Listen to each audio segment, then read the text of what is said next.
Hello everyone, welcome back to my channel. নতুন একটা ভিডিওয়ে আবারও তোমাদেরকে জানাই অনেক স্বাগত আর অনেক ভালোবাসা। আবারও অনেক দিন পর একটা লং ভিডিও নিয়ে এসে গেলাম তোমাদের সামনে।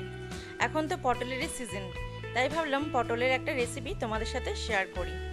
আর তাই দেখো আস্তে আস্তে করে ছুরি দিয়ে আমি পটলের খোসাটাকে হালকাভাবে আর কি ছুলে নিচ্ছিলাম। পুরো পটলের খোসাটাকে ছাড়াবো না, এরকম ছুরি দিয়ে আস্তে আস্তে করে হালকা করে জাস্ট ওপরে হালকা খোসাটাকে আর কি ঘষে নেব। তারপরে দেখো সব পটলেরই খোসা আমার ছাড়ানো হয়ে গেছে, ওই একইভাবে করেছি। তারপর পটলের সামনের দিকটা একটু গোল করে কেটে নেব। একদিকটাই কাটবো, দুদিকে কাটবো না, কারণ পটলের ওই বীজ বা দানা যেটাই বলো না কেন ভেতরে থাকে, সেটাকে বার করার জন্য আমাদের পটলের একদিকটাকেই কাটতে হবে। দেখো কেটে নিয়েছি। তারপর ধীরে ধীরে একটা চামচ দিয়ে আমি পটলের ভেতরে বীজগুলোকে সব বের করে নিচ্ছি। এটাও খুব ধীরে ধীরে করতে হবে, কারণ চামচের খোঁচা লেগে যাতে পটলগুলো ভেঙে না যায় সেই দিকে হচ্ছে খেয়াল রাখতে হবে। গরম ভাতের সাথে এই রেসিপিটা জাস্ট জমে যায়। গরম ভাতের সাথে যদি এই রেসিপিটা করে খাওয়া যায় তাহলে নিমেষেই এক থালা গরম ভাত উঠে যায়। আর এই দেখো সব পটলেরই হচ্ছে বীজগুলো আমি বের করে নিয়েছি ধীরে ধীরে। দেখো পটলটা যাতে ফেটে না যায় সেরকমভাবে বের করেছি। এইবার একটা প্যানে হচ্ছে তেল নিয়েছি কিছু ছোট চিংড়ি মাছ। এবার সেটাকে ভালো করে ভেজে নেব। তোমরা অন্য যে কোনো মাছও দিতে পারো, আমি চিংড়ি মাছ দিয়েছি এখানে, তোমরা চাইলে বড় মাছও দিতে পারো। আর তারপরে দেখো পটলটাকে ভালো করে ধুয়ে নুন হলুদ মাখিয়ে নিয়েছি। এরপর একটা কড়াইয়ে একটু তেল দিয়ে দিলাম, দিয়ে পটলগুলোকে সব দিয়ে দিলাম। ভালো করে পটলটাকে ভেজে নিতে হবে, খুব কড়া করে ভাজবো না, এই হালকাভাবেই আর কি ভাজবো, একটু লালচে করে, যাতে পুড়ে না যায়, সিম করেই ভাজতে হবে।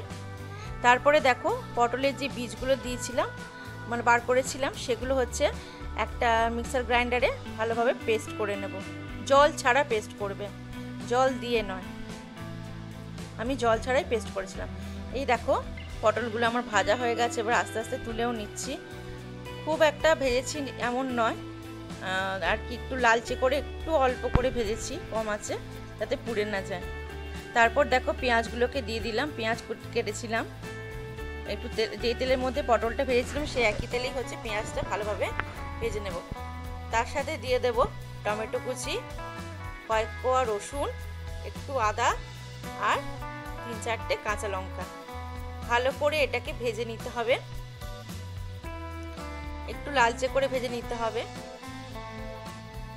আর এই দেখো আমার ভাজা হয়েও গেছে, পেঁয়াজ টমেটো রসুন আদা সবকটাই আমার ভালো করে ভাজা হয়ে গেছে। এরপর আমি একটা শিলনোড়া নিয়ে নিয়েছি। তারপর যে চিংড়িগুলো ভেজে রেখেছিলাম সেই চিংড়িটা আর পেঁয়াজ আদা রসুন টমেটো সব একসাথে ভালো করে শিলনোড়ায় বেটে নেব। চাইলে মিক্সিতেও বেটে নিতে পারো, আমি শিলনোড়াতে করেছি। আর এটাতে করতে একটু আর কি সময় লাগে, মিক্সিতে চটজলদি হয়ে যাবে। তারপর দেখো ভালো করে বেটে নিচ্ছি। ও তোমাদেরকে তো বলেই নি রেসিপিটা আমি কি করছি। এটা হলো পুর পটলের রেসিপি। পটল খেয়ে খেয়ে মানুষ যখন একঘেয়ে হয়ে যায় তখন এরকম রেসিপিটা তোমরা ট্রাই করতে পারো, তখন ভালোই লাগবে। একই ওই আলু পটলের ঝোল, পটল ভাজা, তারপর দই পটল, এসব খেয়ে খেয়ে তো মুখটা মানে একঘেয়ে হয়ে যায় আর কি পটলে, তখন মনে হয় না যে পটলটা খাই। তখন এইরকম রেসিপিটা তোমরা ট্রাই করতে পারো, তখন ভালোই লাগবে পটলটা খেতে, বেশ সুন্দর লাগবে, একটু অন্যরকম তো, আর বেশ দারুণ লাগে। আর এই দেখো ভালো করেই আমার শিলে বাটা হয়ে গেছে সব কিছু।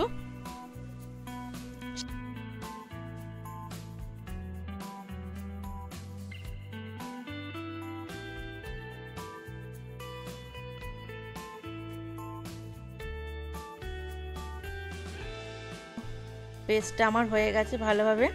তারপরে একটা কড়াইয়ে যেই তেলে পটল ভেজেছিলাম সেই একই তেলে যেই পেস্টটা করলাম শিলে, সেই পেস্টটা দিয়ে দেব।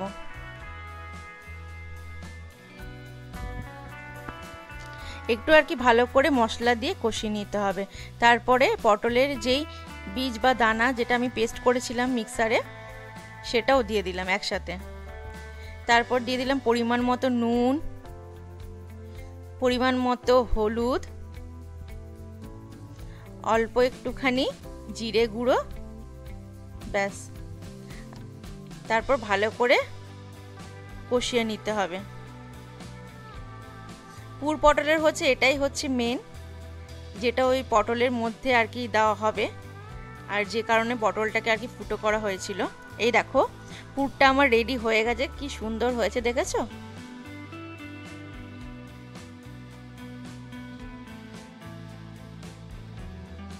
তারপরে একটা মিক্সারে আমি আবার সেই পেঁয়াজ কুচি, রসুন কয়েক কোয়া, একটু আদা, কাঁচা লঙ্কার আর একটা পেস্ট করে নিলাম।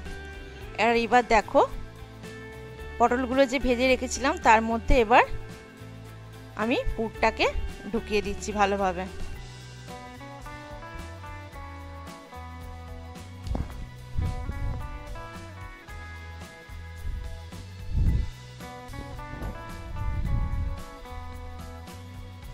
আমি তো এই ফার্স্ট টাইম এই রেসিপিটা করে খেয়েছিলাম আর খুবই ভালো লেগেছিল। শুধু আমি বলে নয়, বাড়ির সবাই খেয়েছিল, ওরাও বলেছিল খুব সুন্দর হয়েছে। ওরাও এই প্রথমবারই খেয়েছিল। আর এই দেখো আমার সব পটলের মধ্যে পুর ঢোকানো হয়ে গেছে। একটা রান্না করা তখনই সার্থক হয় যখন বাড়ির সবাই খেয়ে বলে যে খুব ভালো হয়েছে, আর তখন মনে হয় আর একটু উৎসাহও পাই, আরও মনে হয় যে আরও কিছু নতুন নতুন রেসিপি ট্রাই করি।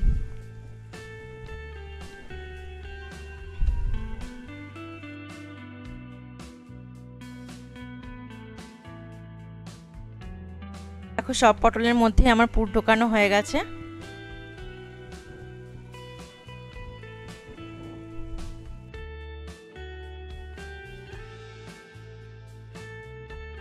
তারপরে দেখো কড়াইতে অল্প একটু তেল দিয়ে দিলাম, দিয়ে তারপরে যে পেস্টটা করেছিলাম পেঁয়াজ আদা রসুনে, সেটা দিয়ে ভালো করে কষিয়ে নিচ্ছি মশলাটাকে।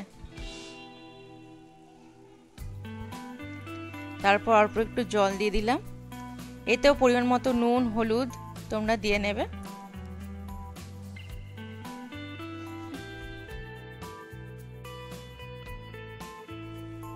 এই দেখো ভালো করে মশলাটা আমার কষানো হয়ে গেছে। এবার পুর ভরা পটলগুলো সব একে একে দিয়ে দেব মশলাটার মধ্যে।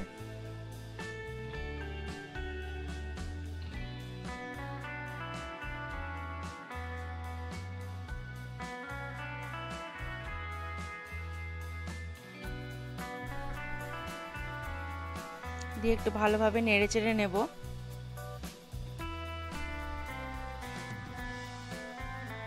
বেশি ঝোল আমি করিনি, একটু গ্রেভি গ্রেভি করেছিলাম, কারণ এটা গ্রেভি গ্রেভি খেতেই ভালো লাগে। তারপর লাস্টে দেখো অল্প একটু চিনি দিয়ে দিলাম। চিনি দিয়ে এবার নামিয়ে নেব। পুর পটল আমার প্রায় রেডি হয়ে গেছে। গরম ভাতের সাথে আর কিচ্ছু চাই না যদি এই রেসিপিটা থাকে। আর এই দেখো হয়ে গেছে আমার। এক এক করে পটলগুলোকে তুলে নিচ্ছি। কোনো গেস্ট আসলে তোমরা এই রেসিপিটা করতে পারো। চলো ভিডিওটাকে এখানেই রাখছি, দেখা হচ্ছে অন্য একটা ভিডিওয়। ততক্ষণ তোমরা ভালো থেকো, সুস্থ থেকো, সাবধানে থেকো। আর হ্যাঁ, লাস্টে আমার কর্তামশাইকে খেতে দিয়েছিলাম একটু টেস্ট করতে, ও খেয়ে বলেছিল খুবই সুন্দর হয়েছে আর ভালো হয়েছে।